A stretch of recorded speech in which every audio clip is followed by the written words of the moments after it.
जय गुरु जी, शुक्राना गुरु जी। आज देखिए, आज कोई नाच गाना नहीं है, तो आज हम सिर्फ सत्संग शेयर करेंगे। मैं तो छोटा सा थोड़ा सा करूंगी, बाकी मैंने आज 2 आंटियों को बोला है बातें नहीं करो प्लीज, आवाज आती है इसलिए मुझे बोलना पड़ता है। तो हम सत्संग ही शेयर करेंगे और साथ साथ आपको लंगर प्रसाद जो मिलेगा उसका आनंद लीजिएगा। जो भी भोग संगत बना के लाए हैं, आपस में पंचामृत भी है, बहुत ही उसमें बड़ी सारी चीजें गुरुजी और कान्हा जी ने अपने भोग में तुलसी दल के साथ सब कुछ मिला के जो बनाया है वो भी आप लीजिएगा। मैं तो एक छोटा सा सत्संग शेयर करना चाहती हूँ कि गुरुजी तो जो हैं सो हैं, पर मुझे तो कल कान्हा जी की भी लीला बड़ी अपरंपार नजर आई है। क्या हुआ कि मैं ना बड़े दिन पहले ही ना कान्हा जी के लिए ना ले आती हूँ, जैसे ड्रेसेस वगैरह। बड़ा मन हो रहा था इस बार उनका झूला, मेरे को गुरुजी का झूला लगाना था। मैंने लास्ट टाइम भी सोचा था पर मुझे नहीं मिला, तो मैंने कहा देखो गुरुजी आपके बहाने ही कान्हा जी का झूला भी आया और कान्हा जी आज बैठे हैं। पर मैं हर महीने गुरुजी के लिए सोचा ये झूला में लगाऊंगी, तो मैं ड्रेसेस ले आई बड़े शौक से। और उन्होंने ना मेरे को बोला कि ये वाली ड्रेस लो, ये बड़ी डिफरेंट सी है और आप ना इसको पहनाना। मैंने कहा अच्छा ठीक है। अब मैंने तो कोई वैसे उसूल है, जब अपने बच्चों के कपड़े लाते हैं तो हम ट्राई करते हैं, और हमने कृष्ण जी के कपड़े ट्राई भी नहीं करे, क्योंकि एक छोटू कान्हा जी थे, एक मोटू कान्हा जी थे, दोनों के लिए ले आई थी मैं। अब भैया पहले दिन तो मैंने अपने गुरुजी को तैयार किया, अब ये तो माने ही ना। ये वाला चोला बना था नया, ये लगाया, पूरा दिन बीत गया, एक दिन का अमृत वेला हो गया, सारा दिन ही बोलते रहे ये मुझे पसंद नहीं, ये मुझे पसंद नहीं। भाई ये थोड़ा ना कान्हा जी का बर्थडे है तो मैं इतना हल्का चोला पहनूंगा, तू तो एक और बनवा के बैठी हुई है, वो तो मुझे कब पहनाएगी, तूने वो वाला रखा हुआ है। दिमाग में थॉट्स डालते रहे। मैंने कहा चलो ठीक है, चैन नहीं आ रहा था। मैंने अपने अंकल से कहा ये तो भाई पहन ही नहीं रहे, इनको तो हल्का सा लग रहा है, प्रिंटेड दुपट्टा पसंद ही नहीं आ रहा। चोला चेंज कराया, इतनी मेहनत कराई, सारा चोला, पूरे टेबल कवर, माता रानी के कपड़े, शिव जी के, थक गई अकेले कर करके। चलो जी कर दिया। मैंने कहा तो हम अक्सर मेरे साथ ऐसे पंगे लेते हैं गुरुजी कि जब उन्हें कुछ नहीं पसंद आता तो नखरे मारते रहते हैं, बहुत बार वो नखरे मारते हैं, पर इस बार तो कान्हा जी नखरे मार रहे हैं। जैसे ही मैंने उनको ड्रेस पहनाई, ड्रेस पूरी ना आए। अब ड्रेस क्या आई तो मुझे पहनानी ना आए वो ड्रेस। यहाँ से पहनाऊं तो वो यहाँ से उनकी बाजू छुप जाए, यहाँ से पहनाऊं तो उनका मुंह छुप जाए। अब मेरे को बड़ा गुस्सा आया। मैंने कहा इतने पैसे भी खर्च करे, इतनी दूर भी गई और ड्रेस भी नहीं पूरी आ रही है। मैंने कहा कान्हा जी अब क्या चाहते हो, आपके भी आज नखरे बहुत हो रहे हैं, मुझे लगता है बर्थडे बॉय के। तो मुझे लगा कि कल जन्माष्टमी का त्योहार है, अब जाऊंगी तो भैया चेंज भी नहीं करेंगे, शाम हो गई तो कहेंगे आंटी तो जानबूझ के चेंज कराने ले गई, जन्माष्टमी की ड्रेस पहना पुनू के, जैसे अक्सर लोग अपने बच्चों ही कर लेते हैं। ज़ारा पे मैंने सुना ऐसे ही होता है, पहनो और वापस कर दो कपड़े। तो मैंने कहा ये भैया ने करनी नहीं है, तो मैंने अपने अंकल से बोला दोपहर को 1 बजे अभी चलो, और ऐसे करते हैं कान्हा जी को साथ ही ले चलते हैं। तो ये जो फूल बंगला लाई थी, अब मैं जब दोनों को इसमें बिठाऊं तो ये इसमें बैठे ही ना, एक बैठ जाए दूसरा बैठे ना, जगह ही ना बचे। अब मैंने कही तो फूल बंगला भी छोटा पड़ गया, भाई अब मैं क्या करूं इसको, ये भी चेंज होएगा। वो कहेगा तुम तो सब कुछ ही चेंज कराने आ गए हो। मैंने कहा ले चलते हैं, वो देखेगा कि नहीं आ रहे तभी तो चेंज करेगा। जब मैं गई तो मैंने कहा भैया देखो आज ना वो हमारे हैं सेठी वाले भैया रानीबाग बड़े फेमस हैं, हम बड़े 30 साल से उनके पास जाते हैं। मैंने कहा आज तो कान्हा जी कंप्लेंट लेके आए हैं आपकी। हंसने लगे सब लोग जितने वहां खड़े थे। तो एक लड़की आई, कहती है आंटी आपको ना ड्रेस पहनानी नहीं आई, देखो ये इनका ऐसे करके अंगोछा है, यहाँ से ऐसे करके बांधते हैं, फिर ये ऐसे करके जो उसने पहना दिया। मैंने कहा भाई फूल बंगले में नहीं आ रहे, कह रही मैं दोनों को बिठा दूंगी। उसने जिस तरीके से उनको पहनाए ये दोनों बैठ गए इसके अंदर।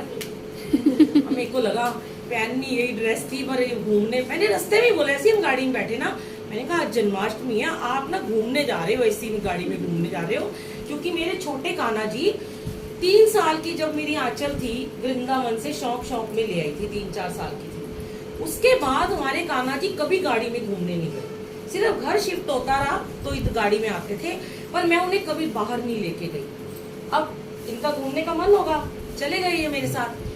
ओ भैया जब जैसे ही मैं उस दुकान से सब कुछ हो गया, मुझे याद आया इसी शॉप से तो मैंने पिछली जन्माष्टमी में मोटू वाले कान्हा जी खरीदे थे।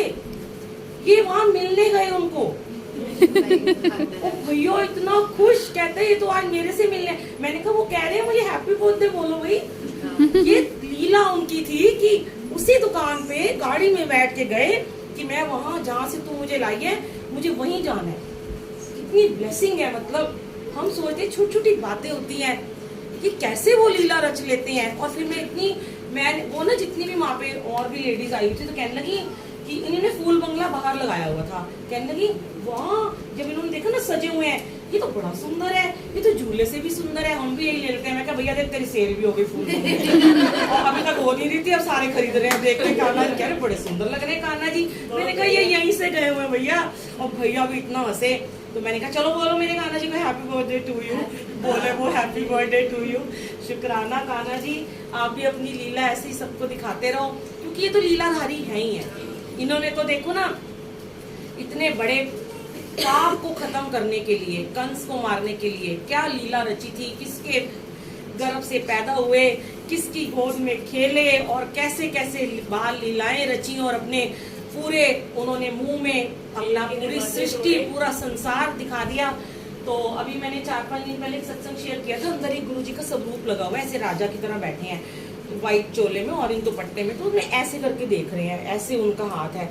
अचानक मुझे तो ध्यान नहीं रहा, जब मैं बोलती हूँ क्या बोल देती हूँ, तो मैंने ऐसे ही बोल दिया। मैंने कहा गुरुजी ऐसे करके देख रहे हैं ना, इनके इस गोले में ना पूरा संसार पूरी सृष्टि रची समाई हुई है, बच के रहना इनके इससे।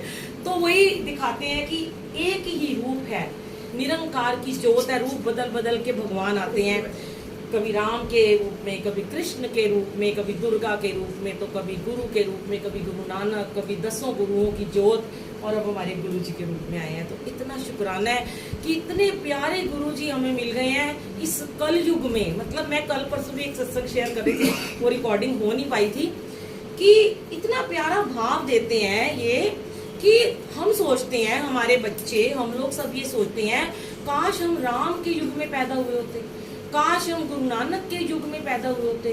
तो हम भी कहते हैं भी हमने गुरु नानक को देखा है, हम कहते हैं हमने राम जी को देखा है, हम कहते हैं हमने कृष्ण को देखा है।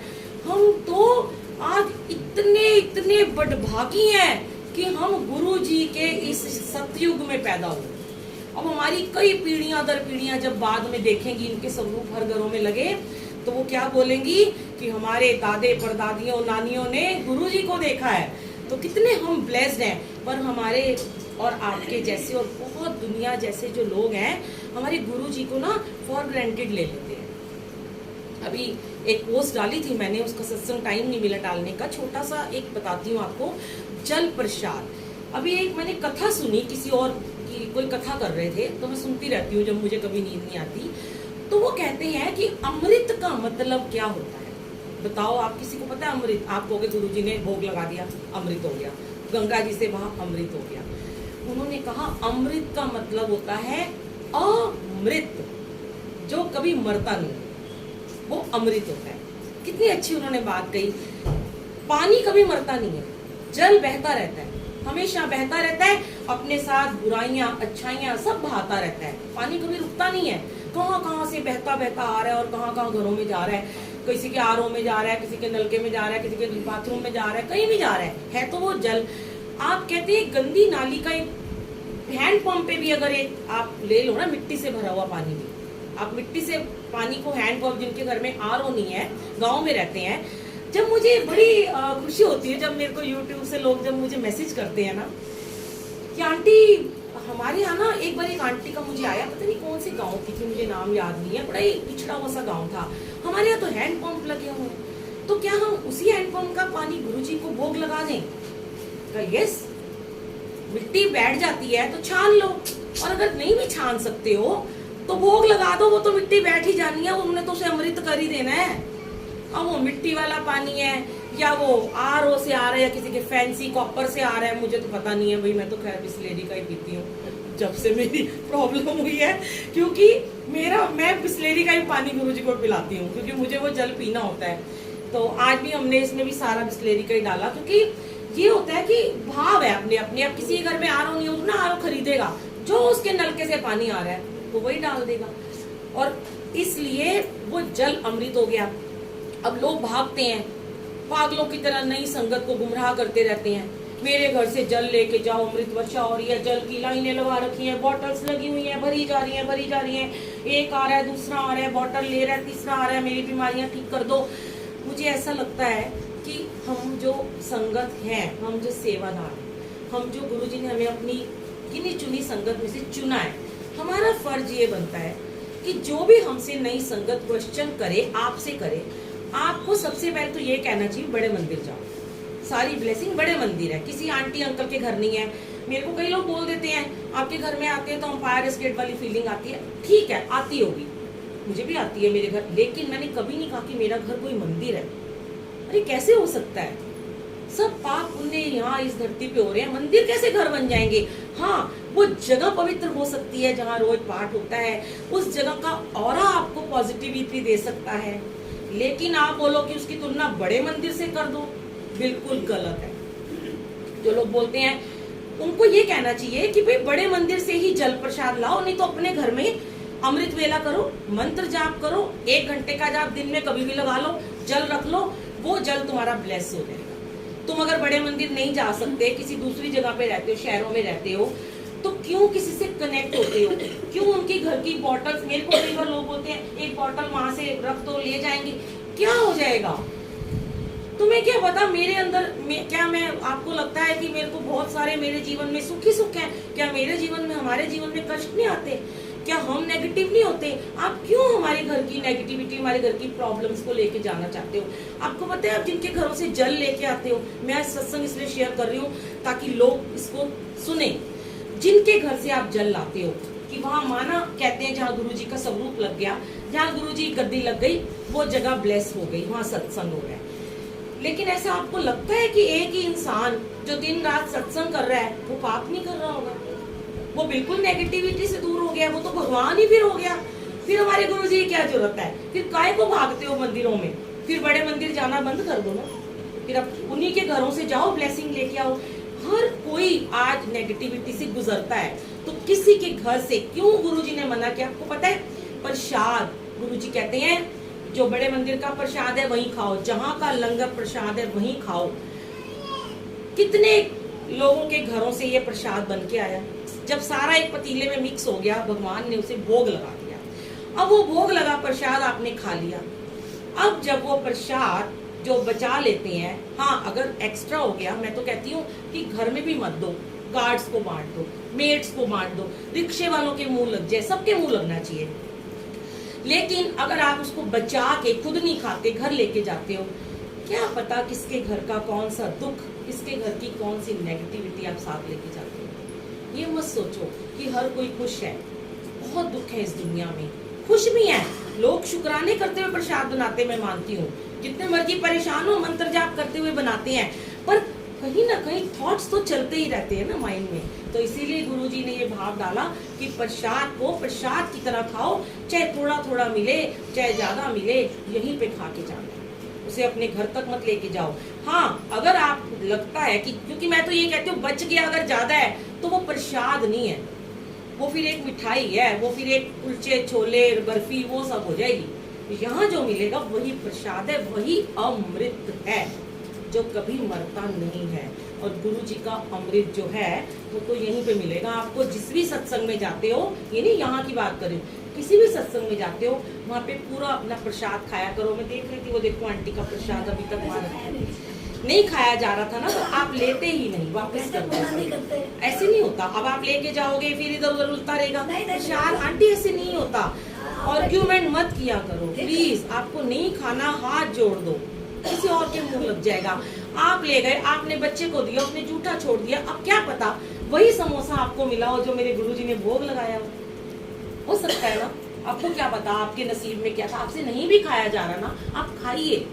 पता नहीं कौन सी ब्लेसिंग आपका इंतजार कर रही है, कौन सी बीमारी को गुरुजी उस समोसे के थ्रू ठीक करना चाहते हैं। कितनी बार ऐसा हुआ कि मैं डाइटिंग करती थी, मुझे एसिडिटी होती थी, मुझे जलन होती थी, और उस दिन गुरुजी मुझे बड़े मंदिर में 3 समोसे खिला के ब्लेस किया। जलता था यहाँ पे सीना, पर फिर भी खाया, और 3 बार चाय भी पिलाई। जब 2 बार मिली तो मैंने कहा 3 समोसे, उनकी जी चाय भी पिला दो। फिर एक आगे सेवादार अंकल आंटी चाय ले लो, मानी गुरुजी ने बात, क्योंकि कुछ था जो मेरा ठीक करना था। तो ये चीजें होती हैं, यहाँ मिर्चें लगे, फीका लगे, मीठा लगे, जो भी लगे, यहाँ का यही खाया। प्लीज थोड़ा ध्यान रखा करो। शुक्राना गुरुजी, जय गुरुजी। और अभी एक सत्संग आज मैं